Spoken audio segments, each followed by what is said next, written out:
প্রথমত আমার ফ্যামিলি পরিচয় দিই। আমরা দুটা ভাই দুটা বোন। জি আমি সবার ছোট, জি বোন বড়, মিডিলে দুই ভাই। আমার দাদা ছিলেন বিশাল ধনী, মানে ওয়ান কাইন্ড অফ জমিদার মতো বলা যায়। আর অত্র গ্রামে যত লোক আছে সবাই আমার দাদার কাছেই মানুষ হয়েছে। মানে এমন একটা ফ্যামিলি ছিল আগেকার মানুষ, উনি অনেক সহজ সরল একটা মানুষ, এবং উনি সেই সময়তেই ঘোড়া নিয়ে বিভিন্ন জায়গায় বিচার আচার করতেন। ওরে বাবা, সম্মানী লোক। হ্যাঁ, আমার বাবাও কিন্তু তাই করতেন। পরে কালক্রমে দেখা যায় আমার দাদা অত্যন্ত সহজ সরল লোক, এবং গ্রামে কিছু লোক আছে যারা আমার দাদার সরলতার সুযোগ নিয়ে প্রচুর জমি নিয়ে রাখছে। আমার দাদি আবার অত্যন্ত রাগী একটা মানুষ, এবং দাদা ছিলেন অত্যন্ত সুন্দর একটা মানুষ। আব্বু কিছু করতেন না, এবং সে এতটাই জমিদার ছিল, প্লেটের বাটির মধ্যে সে হাতে ধরে রাখতো, দুধ যখন এখানে উঠতো তখন সে খেত, এইরকম। তো আব্বু বিয়ে করলেন, আব্বু বিয়ে করবেন না। পাশের বাড়ি একটা আন্টি ছিলেন খুব সুন্দর, যাকে আমি এখনো মা বলি। তো উনাকে আব্বু খুব পছন্দ করতেন। আব্বু এসএসসি পরীক্ষা দিয়েছেন তখন 71 মেবি।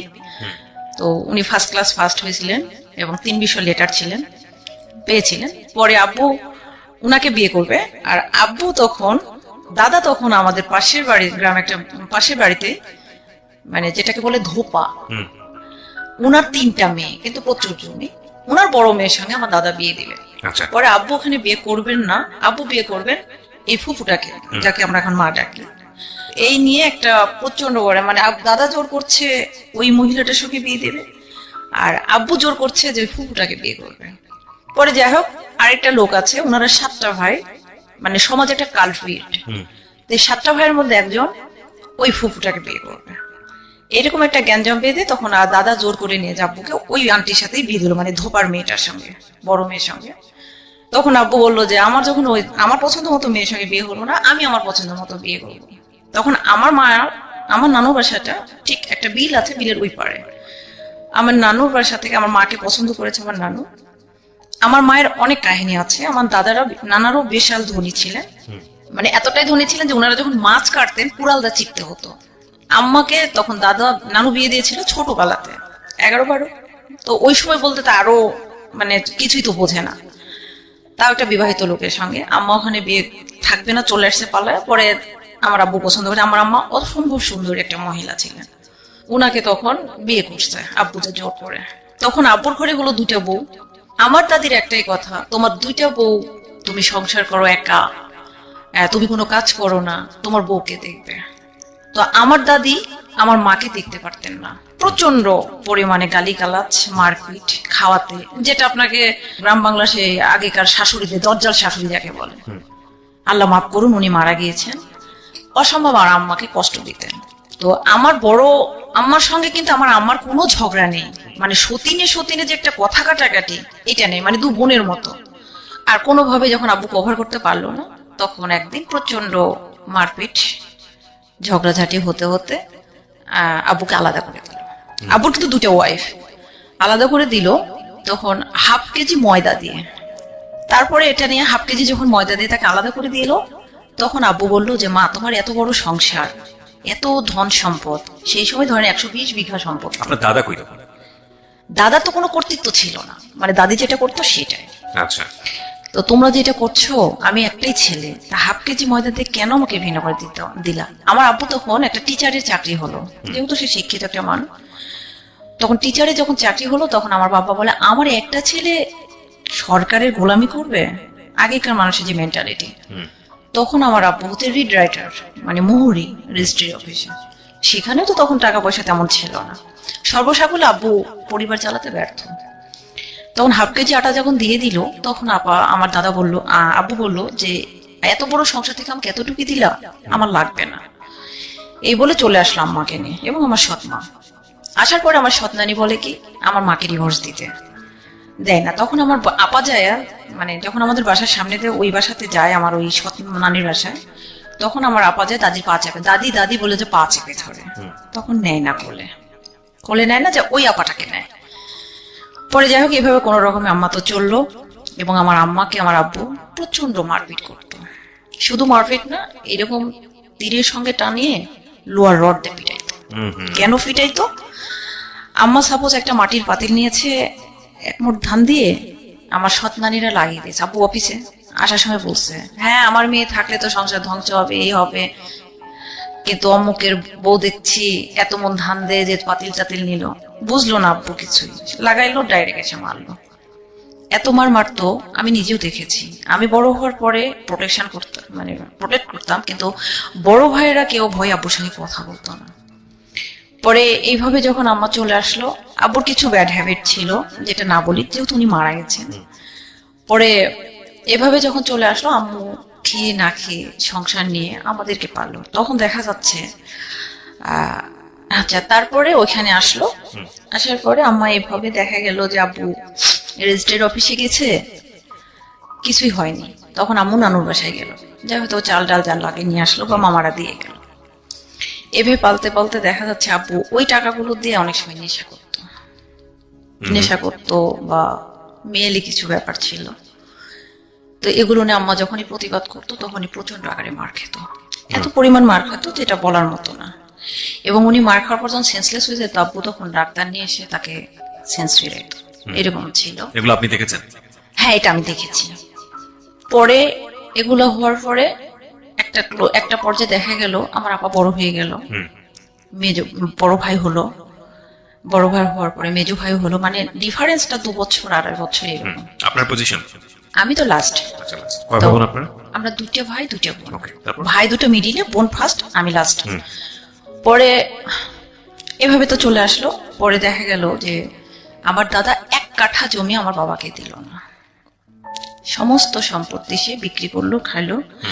এবং সে শেষ পর্যায়ে অন্যের বাসায় যে থাকলো, আমার ওই যে ফুপু বলছি না, আমার দাদির প্রথম পক্ষের যে মেয়েটা, তাদের বাসায় থাকলো। তো আমি যখন ক্লাস 3-তে পড়ি মেবি, তখন আমার দাদা চলে গেলেন, দাদি থাকলো। দাদি ওই ফুপুর বাসাতে। আমি বলি ভাইয়া আমি সাইকেল চালাইতে পারি, মোটর সাইকেল চালাইতে পারি, আমি সবই পারি। তো আমার দাদি ওই বাসাতে যখন থাকতো, তো আব্বু আমাকে বলতো যে তুমি নিয়ে যে এটা ওইটা দিয়ে আসো। দাদির কোনো কিছু খাবার লাগে কিনা, যা বলতো যে দেখো কিছু খাইতে চাই কি। কিন্তু আম্মু না দাদিকে সহ্য করতে পারতো না, এবং আমার নানিকেও আমার বাবা সহ্য করতে পারতো না। এবং মাঝে কিন্তু আমার ক্লাস 5-এ ওঠার পর আমার নানু মারা গেল, তার মানে দুজন চলে গেল, থাকলো দুজন। তো আমার একটা ছিল, আমার একটা নীতি আছে যে আমি যদি দেখি সবাইকে দেখবো। তো আমার দাদির কাছে যদি আমি খাওয়ার কিছু নিয়ে যাই, অবশ্যই আমার নানিও আছে, আমার মায়ের তো সে মা, তখন আমি নানির কাছে নিয়ে যেতাম। এটা নিয়ে আম্মা বলতো আমার মাকে কেন দেবো না, আর আব্বু বলতো তোর মা আমাকে কি দিয়েছে। তখন বলে যে তোমার সন্তানগুলো কার টাকাতে তুমি মানুষ করেছো, আমার মা তো পালছে, আর তোমার মায়েরা তো শুধুই মেয়েদেরকে দিয়েছে। শুধুমাত্র 10 কাঠা জমি, যেটাকে বলে এউজ বদল করা, 10 কাঠা জমি আমার বাবা, সরি 10 কাঠা না, 10 শতক, 6 কাঠা জমি আমার আব্বুকে দিয়েছিল আমার দাদা। সেই জমির উপর বাড়ি আছে, মানে মাটির বাড়ি আমাদের।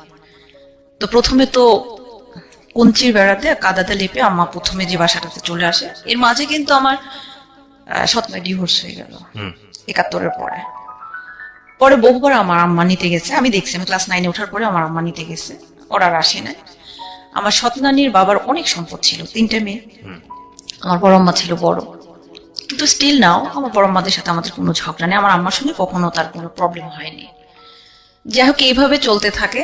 কিন্তু আব্বু দেখা যেত রেজিস্ট্রি অফিসে কাজ করতে করতে, এখানে একটা নাম বলে দেই, যদিও নামটা ছদ্মনাম, সুজন, তার শ্বশুর মানে আমার বড় আব্বা, মানে আমার বাবার তো নিজের কেউ না, এটা হচ্ছে আব্বুর ফুফাতো ভাইয়ের ছেলে, ওনার নাম আব্দুল সালাম বড় আব্বার জামাই সুজন।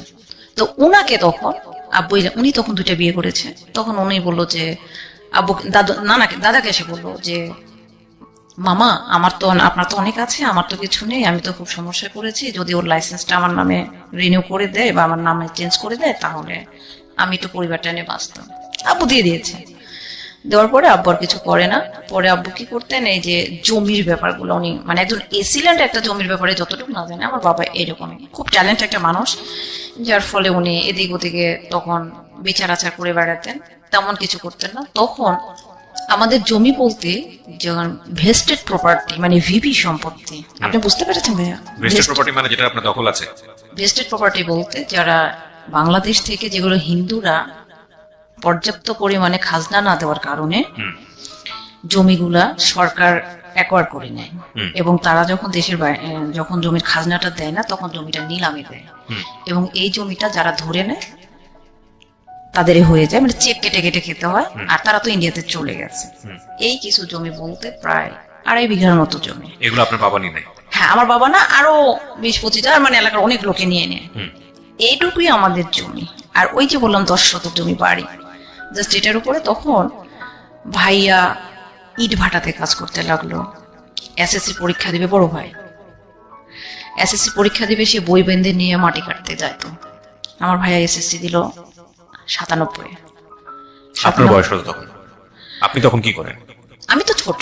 ছোট বলতে কি পড়াশোনা করছেন এই সময়? হ্যাঁ, আমি তো পড়াশোনা করছি। আমার পরে বলছি, পরে ভাইয়া চলে গেলেন। এইভাবে তখন আম্মা কি করতো, গম বনাইছে জমিতে। আম্মা, বড় ভাই, বড় আপা আর আমার ইমিডিয়েট যে বড় ভাইটা, এরা যায়। আম্মা করতো কি, লোকজন ওঠার আগে ফজরি নামাজ পড়ে আম্মা চলে যেত, যে গম টম কেটে রেখে চলে আসতো লোকজন বের হওয়ার আগে। পরে যখন রোদ হতো তখন ভাইয়ারা বয়ানে আসতো, ওই জিনিসগুলো মানে মারতো, মারার পরে ওটাতে শুকাইতো, শুকানোর পরে ভাঙায় নিয়ে এসে রুটি খেত। আর আপনার বাবা কি করতেন? বাবা কিছুই করতেন না, মানে ওই ছোটবেলার অভ্যাস? ওই ঘুরে বেড়াতে।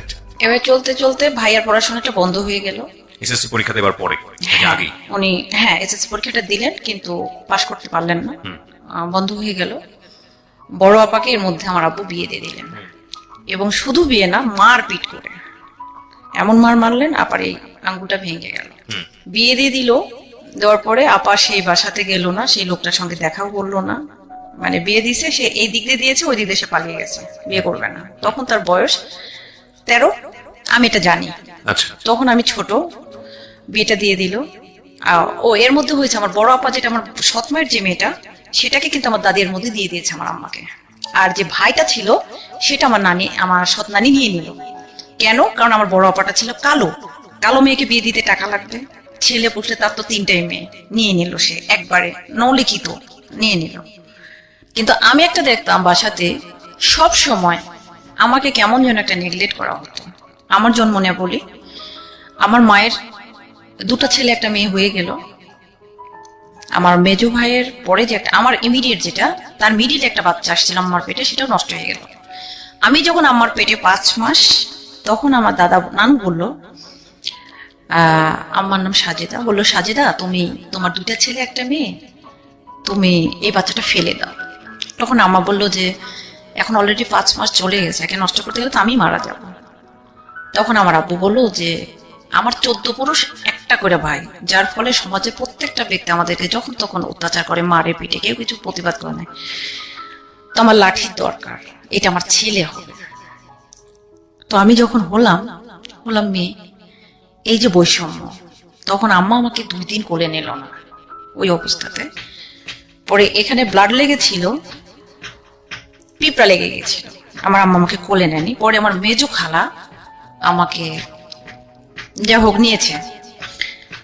পরে সেই থেকে আমার মা আমাকে মানে কেমন যেন একটা তুচ্ছতা ছিল, কোনো কেয়ার করতো না। এবং আমি এতটাই জিদে ছিলাম, আমি হয়তো আম্মা পুকুরে পানি নামছে, গোসল করতে নামছে, পানিতে যা বলছে আমি এখানে দুধ খাবো, তখন আম্মা হয়তো বলছে যে একটু উপরে আসো না, আমি এখানেই খাবো।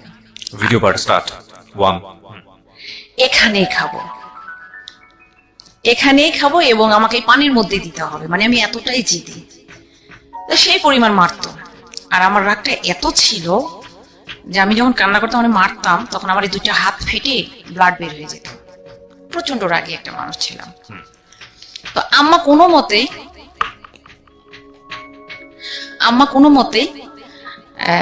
মানে প্রচন্ড মারতো।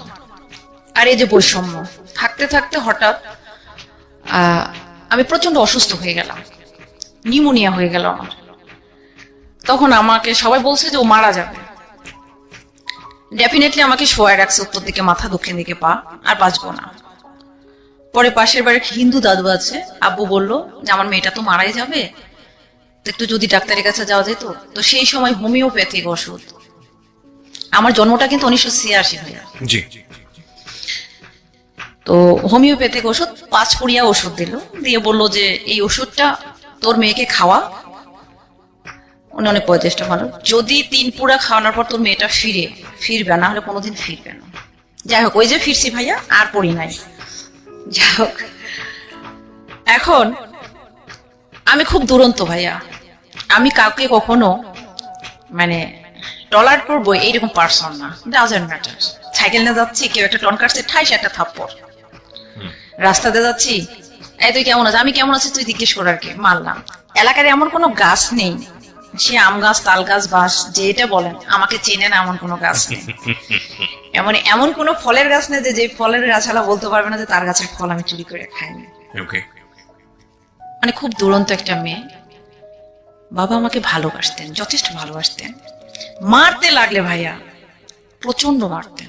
এই যে চৈত্র মাস, আজকে কিন্তু আমাদের বাসায় ধান কাটছে, এই ধান জমিতে কাটতো, আমি ওইখান থেকে বয়ে নিয়ে আসতাম 1 মণ 1.5 মণ ধান আমি মাথায় করে নিয়ে মাইলের বড় মাইল যাইতাম। আমি প্রচন্ড শক্তি পাই। তখন সবাই বলতো, এই তুই এত কাজ করিস কেন, তোকে বিয়ে দিতে কয় টাকা লাগবে রে যে তোর বাবার সঙ্গে এত কাজ করতে হয়? আমি বলি না, আমি তো পড়াশোনা করবো, আমি যদি পড়াশোনা করি তাহলে তো ওরা আমাকে পড়াবে না যদি আমি কাজ না করি। তো আমাকে যখন আমি ক্লাস 4-এ যখন পড়ি তখন আমার বিয়ে লাগে। ক্লাস 4-এ? 4-এ। তো আমি বললাম যে ক্লাস 4-এ বিয়ে, আমি তো বিয়ে করবো না। তো আমি বিয়ে ভেঙে দিতাম। কিভাবে? ছেলে আসছে আমাকে প্রশ্ন করতে, ও একটা বলে আমি 4টা প্রশ্ন করতাম। আর পরে বলতাম, আপনার কি আমাকে পছন্দ হয়েছে? তখন বলতো যে আচ্ছা পরে কথা বলি। আচ্ছা ঠিক আছে, এবার ভাঙতাম। পরে যে কোনো বিয়ের কথা বললে আব্বু বুঝতে পারতাম ভাঙতাম। তো বললো যে ওর বিয়ে লাগলে ওকে যে প্রশ্ন করো, তোমরা যদি কেউ বিয়ের কথা বলো। কিন্তু গ্রামের কিছু লোক ভাইয়া আমার পিছনে লাগলো। এরা ভালোবাসার জন্য না ভাইয়া, এরা আমার হাতটা ধরে বুকে টানার জন্য না, এরা আমাকে নষ্ট করার জন্য। তারপরে আমার পেছনে লোক লাগলো।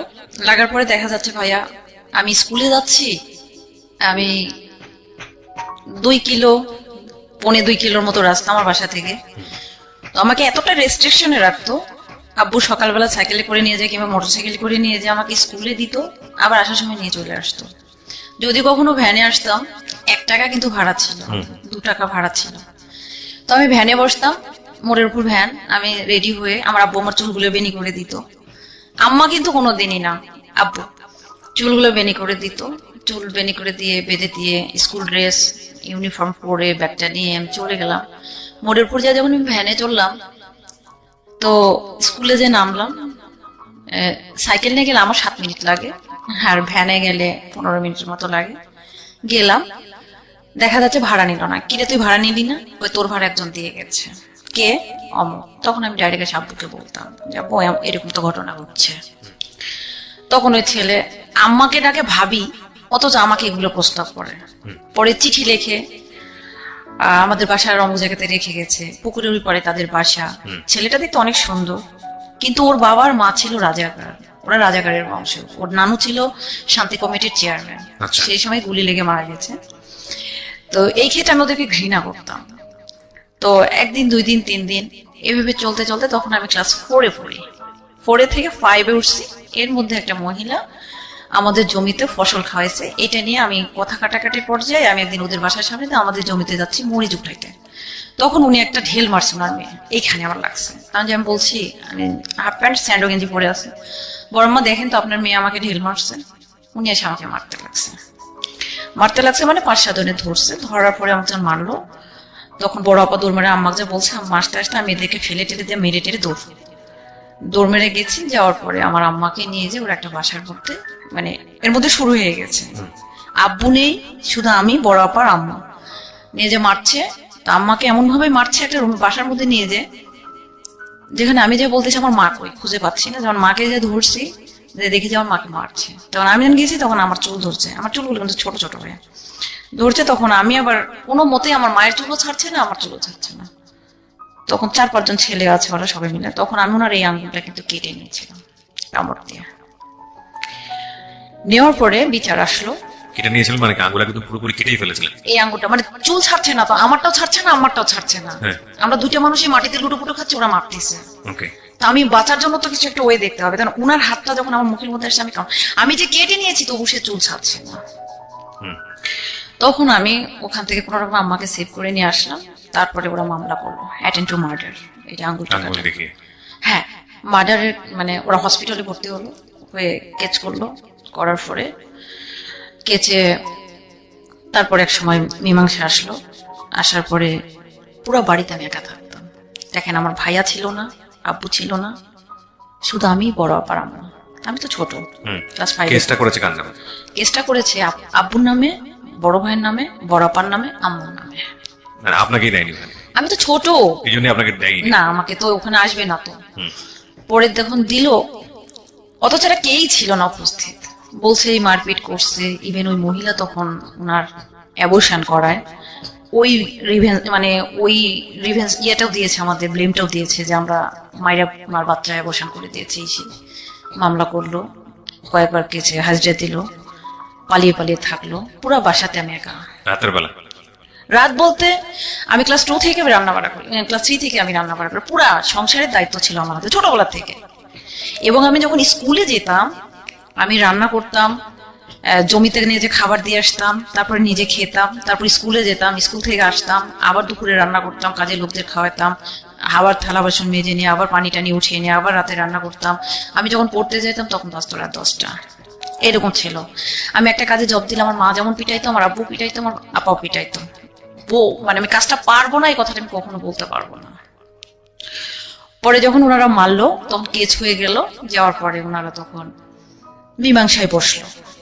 বসার পরে মীমাংসাতে আসলো কি যে যেটা হবার হয়ে গেছে, এটা একটা মীমাংসা করতে হবে। কোর্টে গেলে দুজনের এসে চেয়ারম্যান এলাকার সব লোকজন বসলো, যেটাকে বলে দিঘর সালিশ, মানে বিশাল আকারের একটা সালিশ বসলো। মীমাংসা হয়ে গেল। এখন যে লিখিত দুই পক্ষ সাইন করে যে একটা লিখিত হলো, এই কাগজটা তো থানাতে পৌঁছাইতে হবে, তবে না পুলিশ চুপ থাকবে। চেয়ারম্যান তখন কি করলো, ওই সময় 1986 সালে 96 সালে চেয়ারম্যান তখন ওই কাগজটা থানাতে পৌঁছালো না পৌঁছায় উনি রেখে দিল আমাদের বিরোধী দলের কাছ থেকে। উনি ওই সময় 10,000 টাকা ঘুষ খেলেন। পুলিশের কাছে পৌঁছায় না, পুলিশ চলে আসছে বাসায়, এসে আব্বুকে ধরে নিয়ে গেল, বড় ভাইকে ধরে নিয়ে গেল। আপনারা শুনছেন সুইটির জীবন গল্প। এটা কেবল স্টার্ট হয়েছে আমি বলবো, যদিও আমরা প্রায় ফার্স্ট আওয়ারের হাফ টাইম শেষ করে, তার বেশি সময় শেষ করে ফেলেছি, but this is just starting. এই গল্পটা কোথায় দাঁড়িয়ে আছে সেটা একেবারেই অকল্পনীয়। হ্যাঁ, তখন পুলিশ এসে বলছে মহসিনকে, মানে আমার ভাই তো গোপী উঠে নাই, মহসিনকে। তো বললো যে আমার আম্মা বললো আমার ছেলে এটাই। আর মহেশ আব্বু তো শুয়েছিল, কারণ আমরা তো জানি যে জমা দিয়ে দিয়েছে, চলে গেল। এর মধ্যে আমাদেরকে বয়কট করে রেখেছে, মানে গ্রাম সালিশে বয়কট। হ্যাঁ, বয়কট এক ঘরে করে রাখা, এক ঘরে করে রেখেছে। সেটা হচ্ছে ওই যে ফুকুটার কথা বললাম, যার সঙ্গে আব্বু বিয়ে, উনি যে লোকটাকে বিয়ে করেছে ওই লোকটার সঙ্গে উনি অবৈধভাবে ধরাও খাইছে। এটাতে আমার আব্বু হচ্ছে মানে ওনাদের সাথে কথা বলেছিল, এটাই ছিল আমাদের অন্যায়। মানে যাই হোক, বিভিন্ন বিষয়গুলো ইকুয়েশন করে একসাথে পেনাল্টি হয়ে গেছে। হ্যাঁ, এখানে বয়কট করে দিয়েছে। এখন বয়কট করার পরে তো কেউ আমাদের সাথে কথা বলছে না। ধরে নিয়ে চলে গেল পুলিশে, পিকআপে তুললো। আম্মা তো সেই কান্নাকাটি। পরে আমি আম্মার সঙ্গে আর একটা প্রতিবেশী একটা মামা ছিল, উনি তখন বললো যে তোরা চলে যা, আমি গোপনে আসি, কারণ জানতে পারলে তোর সমস্যা, আবার আমাকে এক ঘরে করবে। পরে আমরা গেলাম চেয়ারম্যানের বাসায়।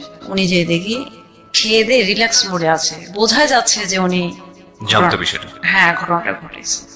তা আম্মা যে হাত পা ধরে কান্না করছে, বড় ভাই এই ঘটনা। কই আমি তো জানি না আসলে এই ঘটনাটা এমন ঘটলো।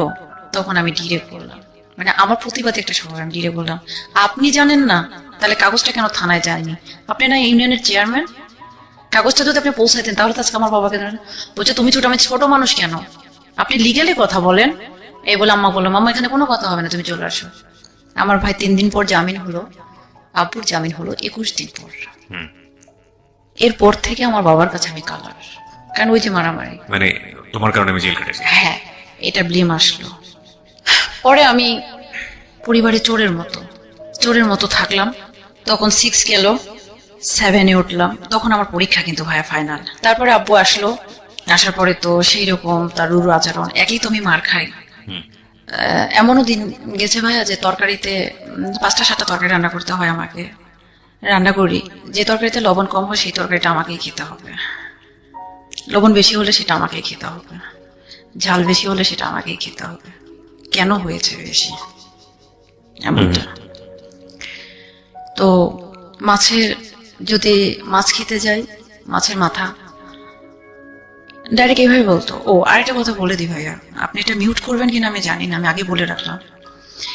আমি জন্মের পর থেকে একটা শব্দই বাসায় শুনে এসেছি, আপনি পারলে মিউট করে নেন, বেশ্যা। আমি যে কোনো কথা বলেই তুই তো বেশ্যা। আমি তখন প্রশ্ন করতাম, বেশ্যা শব্দের অর্থ কি? টাকার বিনিময়ে কারো বিছানায় গেলে তাকে বেশ্যা বলে। তো আমি ভালো রান্না করিনি, আমি কাজে জব দিয়েছি, আমি এটা করতে পারবো না, তাহলে আমি বেশ্যা হয়ে গেলাম। এই শব্দটা আমি মা, ভাই, বোন, বুদ্ধি হওয়ার পর থেকে, এবং বাবা। আর একটা কথা, পাগল। এই তিনটা জিনিস। স্কুলে গেছি, বাসায় ফিরছি, আমি ক্লাস 8 থেকে পড়া পড়ি, বাসায় ফিরছি, আমার মা ডায়েরি বলে নাং করতে গিয়েছিল, কয় টাকা নিয়ে আসলি? বাসার কাজ ফেলে, বাসার কাজ করে যদি পড়তে পারিস পড়বি, না হলে না। প্রতিনিয়ত এত মার, পৃথিবীতে মানুষ মার খায়, এতটা খায় আমি জানতাম না। তারা তো আমার নিজের বাবা মা ছিল। তখন আব্বু যখন আসলো, তখন আমার প্রতি অত্যাচারটা আরো বেড়ে গেল, এতটাই বেড়ে গেল যে আমার মুখ চোখ দেখার বুদ্ধি ছিল না। প্রত্যেকটা গ্রামের, আমার যে গ্রামে 99 ঘর লোক একদিকে, আমরা একটা একদিকে, ওখানে যদি 10টা আমাদেরকে যদি কেউ মেরে ফেলে থেকে যায়, তবু কোনো প্রমাণ দেবে না মানুষ। এরকম সবাই শত্রু, তবু তারা বলতো যে তোদের ভাগ্য কোন এরকম একটা মেয়ে পাইছিস। আমি ভাইয়া, ধানের চারা আছে না জমিতে রোপণ করে, আমি আজকেও এখনো চ্যালেঞ্জ করে বলতে পারি 10 বছর আমি কাদাতে নামিনি, কিন্তু ধানের চারা আমার সাথে তোলার মতো ব্যক্তি একটাও নাই অত্র এলাকায়। মাছ ধরার মতো কোনো ব্যক্তি নেই। আমি যে বেলা কাজ করেছি ভাত পেয়েছি, যে বেলা কাজ করি নাই সে বেলা আমি ভাত পাই নাই। আমার চোখের সামনে শিকাতে ভাত, তাকের উপর ভাত রাখা আছে, পাতিলেও ভাত রাখা আছে, কিন্তু আমি যখনই ভাতটা খেতে গেছি তখনই আমার পিঠে মার পড়ছে। একজন মারে নাই, মা মেরেছে, বাবা মেরেছে, ভাই মেরেছে। আমি যদি 7 দিন বিছানায় পড়ে থাকছি জ্বরে, বাবা যে মাথায় হাত দিয়েছে, মা কোনোদিন যে জিজ্ঞেস করেনি কি হয়েছে তোর। আমি জানি না কেন তাদের এত ঘৃণা। হ্যাঁ, আমি উশৃঙ্খল ছিলাম, আমি ডান পেটে স্বভাবের ছিলাম। এদিকে ক্লাস 7 ওঠার পর আম্মা আবার প্রেশারের রুগী, উনি তো পড়ে গেলেন, উনি তো কোনো আগুনে যাইতে পারেন না। আমি কখনো বলতে পারবো না আমার মা এক প্লেট ভাত নিয়ে এসে আমাকে রান্না করে মুখের সামনে দিয়ে বলছে তুই খা, কারণ বড় আপা ছিল, ওই যে সৎবোন, উনি রান্না করতেন, তারপরে আমার আপা। তো এমন ছিল যে আমি স্কুলে গিয়েছি, এসে দেখা গেছে যে আমি আবার ভাইয়া 22 বছর, আমার 22 বছর পর্যন্ত আমি কোনোদিন মাছ মাংস খাই নাই আমার লাইফে। আমি সবজি, ডিম, খুব বেশি ছোট মাছ। আমার লাইফে আমি মাছ মাংসটাকে মানে ঘৃণা লাগতো, বেসিক্যালি সত্য কথা। এরপরে এসে আমি খেতাম না, কিন্তু ছোট মাছটা আমি পছন্দ করতাম। আমি বুঝতাম না, কখনো খুবই ভালোবাসছে, কখনো এত মার মারছে। টিভির প্রতি আমার খুব লোভ। ক্লাস 3 যখন উঠলাম, টিভি কিনলো, টিভি দেখতে যাই মানুষের বাসায়, বকাবকি করে। বাসায় যখন আসি, আব্বু টিভি কিনলো, যে যা আমার মেয়ে টিভি দেখতে চাইছে, সে এনজিও থেকে ঋণ উঠায় নিয়ে উনি টিভি কিনছে আমার জন্য। টিভি দেখতে গেলে মার খায়, পড়তে বসলে কিছু বলে না, কিন্তু আম্মার কথা, সব কাজ শেষ করে তোমাকে পড়তে হবে। তরকারি হয়তো 3টা রান্না করেছি, 2টা ভালো হয়েছে, একটা খারাপ হয়েছে। যে 2টা ভালো হয়েছে সেই 2টা হয়তো আমি চোখেই দেখি নাই, কিন্তু খারাপ যেটা হয়েছে সেটা টোটালটাই আমাকেই খাইতে হবে, কারণ আমি খারাপ করে রান্না করেছি। এইভাবে চলতে থাকে। থাকার পরে ক্লাস 7 বার্ষিক পরীক্ষা দেওয়ার পরে 6 থেকে 7 উঠলাম, বড় আপার বিয়ে হয়ে গেল। 8 উঠলাম, 7 যখন বার্ষিক পরীক্ষা দিলাম, বড় ভাইয়াকে বিয়ে দিয়ে দিল। ভাইয়াকে মেয়ে বিয়ে দেওয়া আর একটা কাহিনী। আমি গেলাম, বড় ভাই যাবে মেয়ে দেখতে, তো সবাই বলতেছে মেয়ে যখন দেখতে যাবে, তো ছেলে মানুষ যেহেতু মেয়ের বাসার ভিতরে তো ঢুকা একটা সমস্যা না, গ্রামের ব্যাপার। তো বলছি তাহলে আমি যাই। তো আমি যেয়ে দেখি আমার উপর ক্লাসে পড়ে আমার ভাবি। তো আমি বলছি কি ব্যাপার, বলছি তুমি? তা ভাবির বাবার বাসার সাথে আবার আমার বড় ভাই একটা ফ্রেন্ডের বাসা। তো ভাইয়া, আমি আর বড় ভাই গেলাম, দেখলাম ভাইয়া বলতেছে কালো মোটা মেয়ে এসে, আমার ভাইয়া কিন্তু ফর্সা চিকন। এখন দেখার পরে আব্বু পছন্দ, আমি বললাম আব্বু মেয়েটা দেখতে ময়লা হলেও, আমি যেহেতু ওনাকে স্কুলে দেখছি উনি যথেষ্ট ভদ্র একটা, আমি যে ভদ্র আর ফ্যামিলি ভালো, তো ওইদিকে তো মনে করেন রাউরি সিস্টেমটা বোঝেন আপনি। তো আমি বললাম যে টাকা পাবেন, মেয়ে ভালো, কিন্তু গায়ের রংটাই হয়তো কালো। তা আব্বু গেল দেখতে, মামাদেরকে নিয়ে দেখে টেকে পছন্দ হলো, রাতারাতি বিয়ে শেষ। এখন বিয়ে, মেয়েটা কালো, আমার ভাই ফর্সা, এই যে মার শুরু হলো আমার উপরে, তুই পছন্দ করছিস। তো আপনার বিয়ে দিলেন কেন? আমার কথা হচ্ছে যে আমি না হয় দেখে আসলাম, কিন্তু আব্বু তো চোখ বন্ধ করে ছিল না। না, আমার প্রশ্নটা সেটাই, আপনারা দেখে শুনেই তো কি করলেন? তো আব্বু বলে যে যেটা হবার হয়ে গেছে, কিন্তু আব্বু তো কেউ কিছু বলতে পারছে না, সব দোষ আসে আমার ঘাড়ে। বাসার যাই যে করে শুধু পিটন আসে আমার পিঠে পড়ে। তখন আমি বললাম যে দেখো, তোমরা ইন্ডিয়ান নায়িকাও নিয়ে আসতে পারো, কিন্তু কালকে এসে তোমাকে ভাত দিল না, আলাদা হয়ে গেল। কিন্তু কালো মেয়ে তোমার সংসারটা যদি ধরে রাখে তাহলে কি হবে? স্টিল নাও সে এক জায়গাতে আছে, জয়েন্ট ফ্যামিলিতেই আছে, এবং এখন পর্যন্ত তার সম্বন্ধে একটা বাজে মন্তব্য কেউ করতে পারবে না, এত ভালো সে মেয়ে একটা। যাই হোক, এটাও গেল। এখন পুরা ভাবি সংসারের দায়িত্ব নিল। তারপরে ভাইয়া আমি এসএসসি পরীক্ষা দিব, এর মধ্যে আম্মা অসুস্থ। আমার ক্লাস 9-এ ওঠার পরে আমার অ্যাপেন্ডিসাইটিস একটা ব্যথা ধরা পড়লো। নাটোর দেখালাম, ওনারা বললো যে ওর অ্যাপেন্ডিসাইটিস হয়েছে। তাব্বু বললো যে সামনে তো পরীক্ষা, এখন তার অপারেশন করা যাবে না। আম্মার আবার পাইলস, আম্মার পাইলস। তখন আম্মাকে নিয়ে যে অপারেশন করা হলো, আম্মাকে নিয়ে তো আছি। রাত 10টা 11টা 12টায় ভাত উঠে রান্না করতে হয়, তাই যখন যেটা চায় সবকিছু করতে হয় আমাকে। কিন্তু এই যে সব করার পরও বেশ্যা। সাপোজ আমি রান্না করতে করতে উঠে গেছি, না করতে গিয়েছিলি, বেশ্যাবৃত্তি দিতে গিয়েছিলি, তুই তো বাজারে যাস, কলেজে যাস না, তো স্কুলে যাস না, তো বেশ্যাবৃত্তি দিতে যাস। এই জিনিসগুলো ভাই আমার মাথাতে এত ভাবে মানে রিয়াক্ট করতো, মাঝে মাঝে মনে হতো আমি সুইসাইড করব। তখন থেকে আমি ঘুমের বড়ি খেতাম, প্রচন্ড আকারে খেতাম। খেতে খেতে এভাবে চলতো, সকালে উঠতে পারতাম না। তারপর আমার বাসায় একটা, এভাবে চলতে চলতে একদিন মায়ের অপারেশন হলো। এরপর আমার এসএসসি পরীক্ষা আসলো। তখন তো বললাম আমার অপারেশন হয়েছে, বাসায় ধান কাটার লোক লাগছে। ইভেন আমার মাকে দেখবো, ধান কাটা লোককে খাইতে দেবো, বাসা দেখবো, ভাবি তো একা না আমি। ও তো ভাই আবার আলাদা হয়ে গেল। আলাদা হওয়ার পিছনে কারণ কি, আমার একটা বিয়ে লাগলো। ছেলেরা যৌতুক নিবে একটা মোটর সাইকেল, আর আমাকে 3 ভরি স্বর্ণের গহনা দিবে। ছেলেটা একটা এনজিওতে চাকরি করতো। ছেলেটা দেখতে সুন্দর ছিল, সবই ভালো, ছেলেটা আমাকে পছন্দ করতো। কিন্তু আমি বলি ভাইয়া, আমার লাইফে হিউজ পরিমাণ ছেলে আমাকে অফার করছে, শুধু ভালোবাসা পেয়েছে।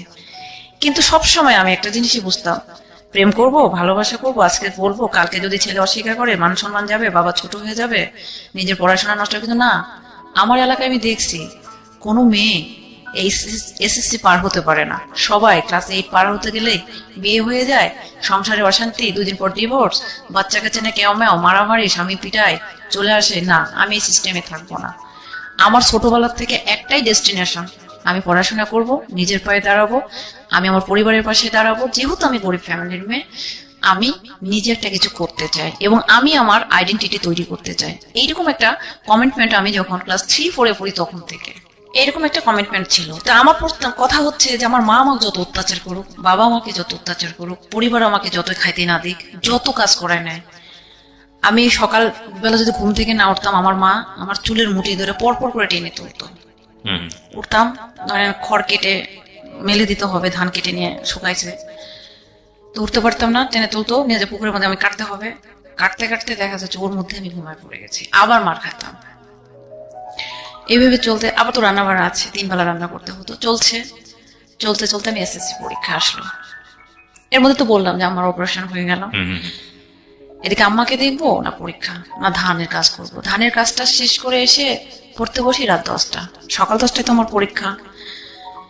তখন সকাল 10টায় যে পরীক্ষা দিতে যাব, বড় আপার হচ্ছে ভাসুরের মেয়ে, ও আবার এসএসসি দিয়েছিল, ওকে নিয়ে সাব্বু রাখছিল যেন আমাকে গাইডটা দিতে পারে, যেহেতু আমি ফার্স্ট টাইম পরীক্ষা দিচ্ছি। তো ওই খালা, আমি আর আব্বু যেতাম, আব্বু আর ওই খালাটা বাইরে থাকতাম, পরীক্ষার হলে ঢুকতাম। তো এখানে একটা হাসির কাহিনী আছে ভাইয়া, আমি কখনো নকল করতে পারি না।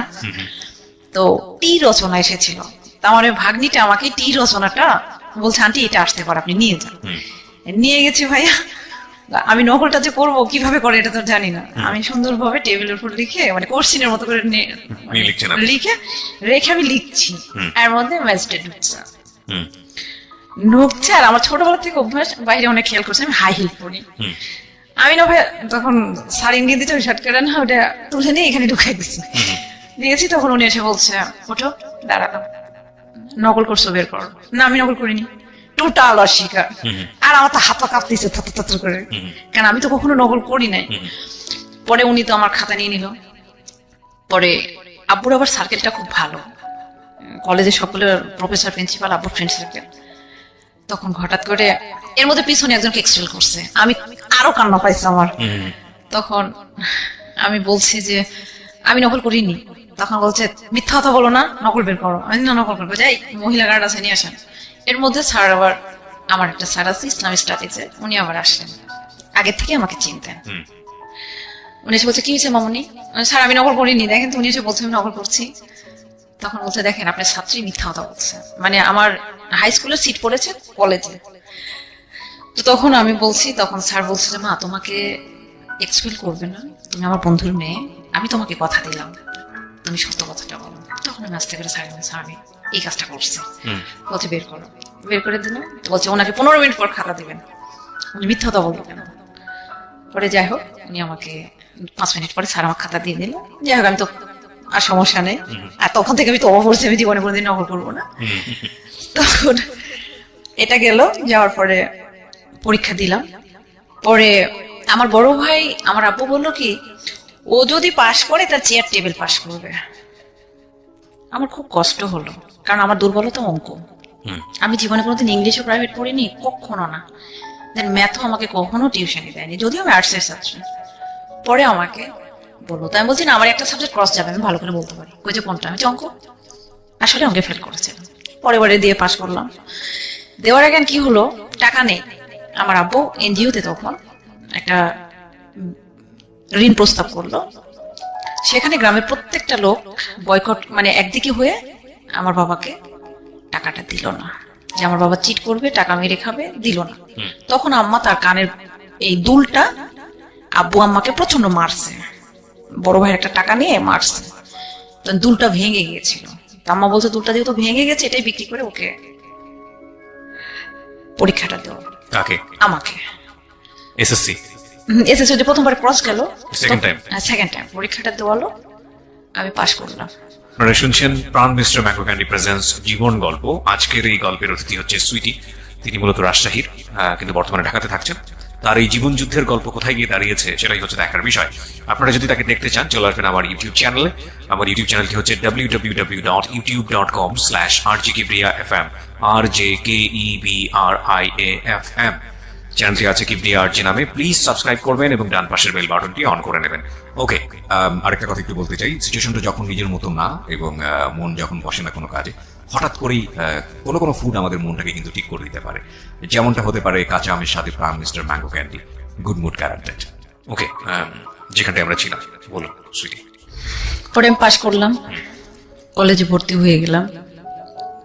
আর আব্বু বলে তুমি এসএসসি পাশ করছো, তোমাকে যদি আমি বিয়ে দিতে যাই ইন্টারমিডিয়েট পাস ছেলে লাগবে, তুমি যদি ইন্টারমিডিয়েট পাস করো ডিগ্রি পাস ছেলে লাগবে, তুমি ডিগ্রি পাস করলে মাস্টার্স পাস ছেলে লাগবে, তোমাকে তো এত টাকা দিয়ে আমি বিয়ে দিতে পারবো না। পরে আমার একটা বিয়ে লাগলো, ছেলেটা একটা মোটর সাইকেল ছিল, সবকিছু ঠিক হলো। কিন্তু ছেলেটার কথা হচ্ছে মানে আমার বাবার একটা মানুষের মানে পারিপার্শ্বিক যে লোকগুলো ছিল, আমি আপনাকে আগেই বলছি যে আমার গ্রামের 99% লোক একদিকে, আর আমরা শুধু যে বলছি একা, শুধু আমরা একা।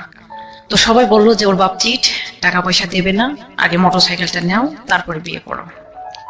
ছেলে বলে মোটর সাইকেলের চাবিটা আমার হাতে দিলে বিয়ে করবো, আপনার মতো ছেলেকে আমার প্রয়োজন নেই, আমি বিয়ে করবো না, আপনি উঠেন চলে যান। যাই হোক চলে গেল। তখন বড় ভাই আলাদা হয়ে গেল যে আমাকে বিয়ে দিলে টাকা খরচ হবে, সেই টাকা গ্যাপ পূরণ করতে তাকে পরিশ্রম করতে হবে। সো সে আলাদা হয়ে গেল। 2 বছর ছিল আলাদা। ভাবি কখনো আলাদা হয় নাই, উনি সব করতো আমাদের ফ্যামিলি। আমার ভাবিটা আমার মায়ের চাইতেও বেশি করেছে আমার জন্য। তখন পাস টাস হয়ে গেল, কলেজে ভর্তি হলাম। বাবা খুব প্রাউড ফিল করছে, এতদিন ধরে সে কখনো আমার পড়ার ব্যাপারে কোনো ইন্টারফেয়ার করে নাই, কিন্তু এখন সে খুব প্রাউড ফিল করছে যে আমি কলেজে ভর্তি হলাম। হওয়ার পর সে গভর্নিং বডিতে ইলেকশনে দাঁড়ালো, যেটা হচ্ছে অভিভাবক প্রতিনিধি। তো আগে যারা আছে তারা চ্যালেঞ্জ করে বলল যে তোর বাবাকে কখনোই হতে দেব না। তখন আমি ওখানে ওপেন ডিক্লার দিলাম, আমি সুইটি যদি বেঁচে থাকি আমার বাবাকে আমি ফার্স্ট মেম্বার বানিয়ে ছাড়বো। চ্যালেঞ্জ থাকলো, তোর বাবারা 10 বছর 20 বছর ধরে এখানে মেম্বারই করছে, আমার বাবা ফার্স্ট আসছে, কিন্তু আমি তাকে ফার্স্ট মেম্বার বানাবো। বাজি থাকলো তোদের সাথে। আমি 750 স্টুডেন্টের বাসায় সাইকেল নিয়ে ভ্যানে হেঁটে আমি গেলাম, তাদেরকে কনভিন্স করলাম, ভোটে আমার বাবা ফার্স্ট মেম্বার হলো। বাবা খুব খুশি। খুশি হওয়ার পরে জীবনে ফার্স্ট আমার বাবা আমাকে একটা 3 পিস কিনে দিল। এই প্রথম? এই প্রথম। জামা কাপড় দেয়নি তা বলবো না, কিন্তু আমি স্যালোয়ার পাইছি এসএসসি পাস করার পরে, স্কুল ড্রেস ছাড়া। এর মধ্যে 2003 সালে আমি এসএসসি পাস করলাম, 4-এ আমার অ্যাপেন্ডিসাইটিসের অপারেশন হলো। এর মধ্যে লোকজন তো আমার পিছনে লেগেই আছে সব সময় বাবাকে একটা কথা, এই মেয়েকে বিয়ে দিয়ে দেন, আপনার মেয়েকে কেন পড়াচ্ছেন, গরিবের ঘরে এত পড়াশোনা। আমার একটাই জিদ, না আমি পড়বো। ইন্টারমিডিয়েটে আসার পরে ভাইয়া গ্রামার কিনতে হবে এবং সিন এবং আনসিন কম্প্রিহেনশনের জন্য যে গাইড গুলো ছিল ওগুলো কিনতে হবে। আব্বুকে বারবার বলি, কলেজ থেকে চাপ দেয়। আমার লাকটা একদিক দিয়ে ভালো যে কলেজে আমি গভর্নিং বোর্ডের সদস্যের মেয়ে হিসাবে এবং ফার্স্ট মেম্বারের মেয়ে হিসেবে আমার কোনো খরচ লাগেনি। আমি ফুল ফি স্টুডেন্টশিপে পড়েছি। বই কিনবো আব্বুকে বলি তখন হলো না। তো আমাদের পারিবারিক এক ডাক্তার এক ভাই আছে ফুফাতো, ওনার কাছে আমি কান্না করতে লাগলাম, ভাইয়া জানেন আব্বু আমাকে আজও বই কিনে দিল না, সাড়ে খালি বকাবকি করতেছে। তো উনি আমার ক্লাস 6-7 থেকে ট্রিটমেন্ট করায়। তো বলছে যে আমার একটা ছেলে মানুষ হলো না, তুমি কিছু মনে করো না, তোমার বইগুলো আমি কিনে দিই। আমি বলছি এটা নিয়ে তো বাসায় কথা বলবে। পরে উনি আমাকে বইটা কিনে দিলেন। এই তোর হয় ওর কাছে রাত কাটাস তাই তোকে বই কিনে দিয়েছে। আমি বলছি দেখো আমার বই লাগবে, উনি তোমার বড় ভাই, তোমাদের আত্মীয়, উনি আমাকে বই কিনে দিয়েছে আমার পড়ার জন্য, ওনার তো খারাপ উদ্দেশ্য নাই। তারপরে উনি আমাকে বই কিনে দিল, আমি পরীক্ষা দিলাম, ইন্টারমিডিয়েট পাসও করলাম। করার পরে আমার খুব স্বপ্ন ভাইয়া যে আমি বাইরে থাকবো, পড়াশোনা করবো। এখানে যখন ইন্টারমিডিয়েট আমি পরীক্ষা দিলাম, দেওয়ার পরে একটা ছেলে, আমাদের ওখানে একটা কোচিং সেন্টার গেল। আমার ছোটবেলা থেকে 2টা স্বপ্ন ছিল। একটা হচ্ছে আমি কম্পিউটারে খুব ফাস্ট হবো, টাইপিং এ, মানে কম্পিউটারে কাজটা শিখবো, দর্জি কাজটা শিখবো। তো ওখানে কম্পিউটারটা কোচিং সেন্টার গেল, যেহেতু মফস্বল এলাকা, পৌরসভার মধ্যে, আমাদের বাসাটা পৌরসভার বাইরে গেল। সেটা হচ্ছে ঢাকার আপনার নবাবগঞ্জের একটা গেল। তো ওনারা খুললো, ওখানে আমি ভর্তি হলাম, ক্লাস করলাম। উনি আমাকে, একটা ছেলে ছিল খুব সুন্দর, আমাকে পছন্দ করতো। আমি পরীক্ষা পড়তাম, উনি শুধু আমার চোখগুলো দেখতে পেত, খুব পছন্দ করতো। কিন্তু ছেলেটা খুবই ভালো ছিল, আমি এটা বলবো না যে সব ছেলেই খারাপ, খুব ভালো ছিল। কিন্তু ছেলেটা আমাকে বলেছিল যে আমি তোমাকে বিয়ে করবো এবং আমি তোমার কাছে আসবো। তা আমি বলছি যে আমার বাবা মা তো কখনোই দেবে না, আপনি এটা অযথাই এইগুলো করেন না। তো ছেলেটা চিঠি দিত, আমার ওই ফুফাতো ভাইয়ের ফোনে কল করতো, যে ডাক্তারের কাছে কল করতো, মালয়েশিয়াতে গেল। কিন্তু ওই ছেলেটা কল দিয়েছিল আব্বুর ফোনে। একদিন বড় ভাইয়ের কাছে কল দিয়েছে, ফুফাতো ভাইটার কাছে কল দিয়েছে, বলছে যে এখন তো আমার কাছে ফোন দিয়ে লাভ নেই, ওর আব্বু ফোন কিনছে। আব্বু মানে 2005 সালে ফোন কেনে। তো আপনি ওর আব্বুর সাথে কথা বলেন, ফোন দেন। তো ফোন দিয়েছে, কথা বলেন, আব্বু ফোন ধরলে কথা বলে না। তো আব্বু বলছে তুমি একটু ফোনটা ধরো। তো ধরছি, তখন ফোনটা রেখে, মানে ধরার পর বলছে হ্যালো কে বলছেন? তো বলছে যে আমি সুমন বলছি। তখন তো আমার হাত পা কাঁপা শুরু হয়ে গেছে ভাইয়া, কারণ এমনি তো আমি মারপিট খেতে খেতে আমার অবস্থা খারাপ, এই ফোন, তারপর একটা ছেলে মানুষের। যে জায়গাতে আমি ঘুম থেকে উঠলে সকালবেলা আমার পা থেকে মাথা পর্যন্ত মানে বাইনোকুলারটা মানে চেক করার মতো করে আমাকে, আর সেই মানুষ অন্য একটা ছেলে ফোন দিয়েছে, আমার কাঁপা কাঁপি শুরু হয়ে গেছে। আব্বা বলছে কি, আমি চাপবো, আমি তো চিনি না, মিথ্যা কথা বলছি। আমি মিথ্যা কথা বলতে পারি না ভাইয়া। তারপরে এভাবে তারপরে বললাম, ওই ছেলেটা একদিন ফোন দিয়েছে ভাই আমাকে, বাসায় নিয়ে এসে বড় আপা, দুলা ভাই, বড় ভাই, মেজো ভাই, আম্মা, আপ্পা, বাড়ির চারিদিকে ঠিক এরকম চারিদিকে সবাই দাঁড়া আছে উঠানের মধ্যে, আমাকে ফোন দিয়ে বলছে তুমি কথা বলো। আমি বলছি যে আপনি কেন ফোন দিয়েছেন? বলতেছে কি সুরি তুমি আমরা চিনতে পারতাছো না? তা আমি বলছি ভাইয়া আমাকে ফোন দিয়েন না, হ্যাঁ আমি কথা মানে বুঝতে তো পারতেছেন যে আমার সিচুয়েশনটা কি হয়েছে, কারণ সবাই তো দাঁড়াচ্ছে। সেই মার, ওই ছেলেকে তো সেই পরিমাণ বকাবকি করলো, আমাকে মারতে মারতে মারতে মারতে এমন মা, বড় ভাই, আব্বু সবাই মারার পরে আমাকে। আমি আমার ইন্টারাপ্ট করছি, এই ছেলেটা আসলে কে ছিল আপনি বলেছেন? ছেলেটা ওর যে কোচিং সেন্টারে কোচিং সেন্টারে কে এটা, মানে আপনার পরিচিত? আমার টিচার। টিচার, আচ্ছা উনি তো চলে গেছেন নবাবগঞ্জে, আচ্ছা। ঢাকা নবাবগঞ্জে মানে এর চলে সঙ্গে তো গেছেন। আপনার আলটিমেটলি আমার কোনো সম্পর্ক না ছিল না না, দিয়ে নেই, আবার তার সাথে যে একটা প্রেম প্রীতি ভালোবাসা এরকম কিন্তু না। Just hi hello. হ্যাঁ হ্যালো, বা ও আমাকে পছন্দ করতো, আমারও ভালো লাগতো, কিন্তু এমন কোনোদিন কোনো কিছু ওনার সঙ্গে আমার আলোচনা হয়নি।